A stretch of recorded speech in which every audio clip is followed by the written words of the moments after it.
The 1971 FX Super Glide, arguably the most critical Harley-Davidson since 1970. It was the world's first factory custom, a bold gamble that single-handedly triggered the cruiser boom. Sure, its infamous boat-tail rear fender was a styling disaster that buyers rejected faster than sour milk, forcing Harley to drop it by 1972. But this machine bridged the gap to a whole new custom culture and quite possibly saved the company from extinction. 55 years later, Milwaukee is channeling that exact same lightning with the new 2026 FXD Super Glide Special Edition. Priced at $15,999 and strictly limited to 2,500 individually numbered units reserved solely for the US and Canada, this bike is a masterclass in retro eye candy.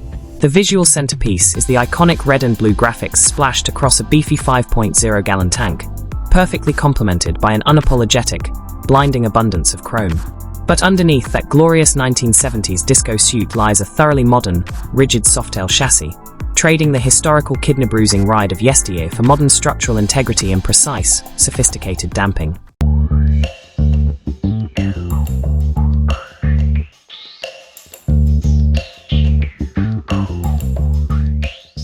Thumping inside that frame is the massive, counterbalanced Milwaukee 8 117 cubic inch V-twin, mated to a smooth 6-speed transmission. Harley claims a stout 98 horsepower and 120 pounds-feet of torque, but when we strapped it to our notoriously cynical, in-house Dynojet 250i, it clocked a still very impressive 94 horsepower and 118 pounds-feet of tarmac-wrinkling muscle. Thankfully, slowing down this heavyweight freight train from high speeds doesn't require a baseline prayer. A single 300mm front Brembo disc and a 292mm rear disc do an exceptional job of wiping off velocity, with absolutely zero signs of brake fade. Out on the tarmac, the Super Glide is a tale of two speeds. It is an absolute sweetheart at 65 miles per hour on a winding back road, where the 30-degree rake, 6.2-inch trail, and mid-mount foot pegs combine to deliver surprising agility and rock-solid stability at high lean angles.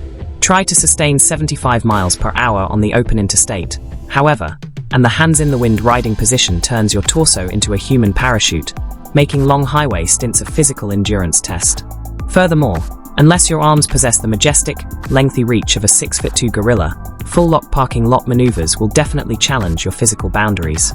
Mercifully, Harley resisted the modern urge to slap a giant TFT touchscreen onto the handlebars, opting instead for a classic analog speedometer with a tiny LCD window giving you basic info, though they did sneakily hide a highly practical USB-C port on the left side of the steering head. Don't let the vintage face fool you, though.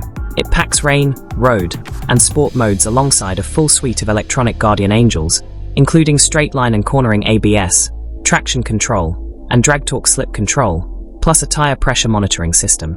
Wrapped up in a 2-in-1 exhaust system built to clear strict emissions while paying homage to the legendary, hot-selling 1977 FXS lowrider, this limited edition time machine proves that looking back can be a wildly entertaining way to blast forward.